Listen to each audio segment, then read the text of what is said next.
श्री शिवाय नमस्तुभ्यम। आज हम बुधवार को पढ़ने वाले प्रदोष व्रत की कथा का श्रवण करेंगे। बुधवार के दिन पढ़ने वाले प्रदोष व्रत को बुध प्रदोष व्रत कहते हैं। इस दिन भगवान शंकर की विधि विधान से पूजा की जाती है। धार्मिक मान्यताओं के अनुसार प्रदोष व्रत के दिन विधि विधान से भगवान शिव की पूजा और व्रत रखने से भक्तों की सभी मनोकामनाएं पूरी होती है, संकटों से मुक्ति मिलती है, जीवन में सुख शांति और समृद्धि आती है। सनातन हिंदू धर्म में प्रदोष व्रत का विशेष महत्व है। यह व्रत मास की हर त्रयोदशी को रखा जाता है।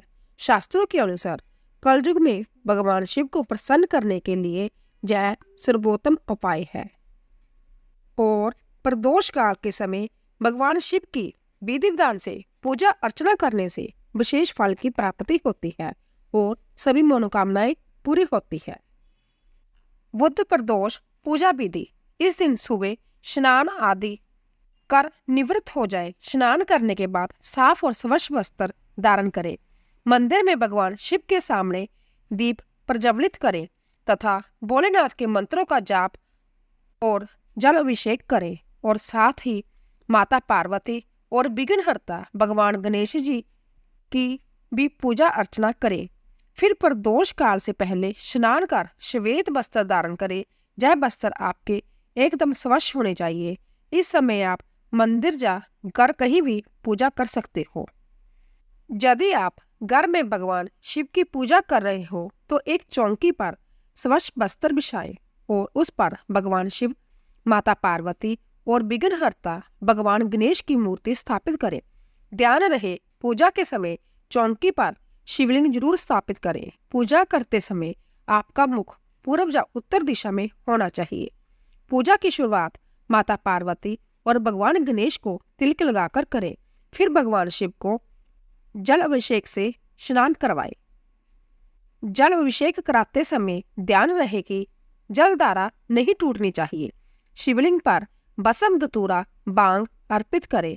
फिर भगवान शिव को सात्विक चीजों का भोग लगाएं। इस दिन आपको निराहार रहना है। इस दौरान आप फलाहार चीजों का भी सेवन कर सकते हैं। बुध प्रदोष व्रत के नियम।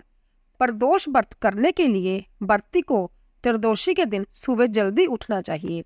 नहाकर भगवान शिव का ध्यान करना चाहिए। इस व्रत में भोजन ग्रहण नहीं किया जाता। गुस्सा या विवाद से बचकर रहना चाहिए। प्रदोष व्रत के दिन ब्रह्मचर्य का पालन करना चाहिए। इस दिन सूर्य अस्त से 1 घंटा पहले भगवान शिव की पूजा करनी चाहिए। प्रदोष व्रत की पूजा में कुशा के आसन का प्रयोग करना चाहिए। पौराणिक कथा के अनुसार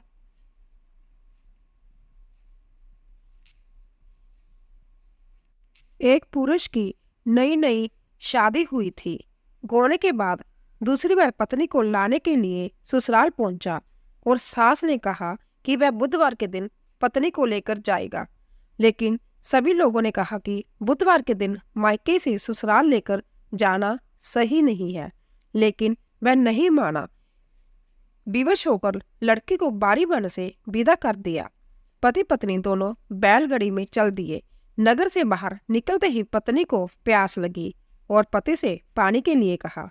जब पति पानी लेकर आया तो देखा कि किसी पराये पुरुष के लोटे से पत्नी पानी पी रही है और हंस हंस कर बात कर रही है। वह पराया पुरुष बिल्कुल उसकी पति जैसी शक्ल सूरत का था। यह देखकर पति को गुस्सा आया और लड़ाई करने शुरू कर दी। लड़ाई होते देख वहां भीड़ इकट्ठा हो गई। इतने में एक सिपाही आया और महिला से पूछा कि सच सच बताओ कि तेरा पति इनमें से कौन सा है। लेकिन महिला दोनों पुरुषों को एक जैसी शक्ल होने की वजह से अपने पति को पहचान नहीं पाई। महादेव ने उस पुरुष की प्रार्थना स्वीकार कर ली और उसी क्षण वह अन्य पुरुष अचानक गायब हो गया। भगवान शिव के आशीर्वाद से वह पुरुष अपनी पत्नी के साथ सकुशल अपने घर पहुंच गया। इसके बाद से दोनों पति पत्नी नियम पूर्वक बुधवार प्रदोष व्रत करने लगे। बोलो भगवान शिव की जय।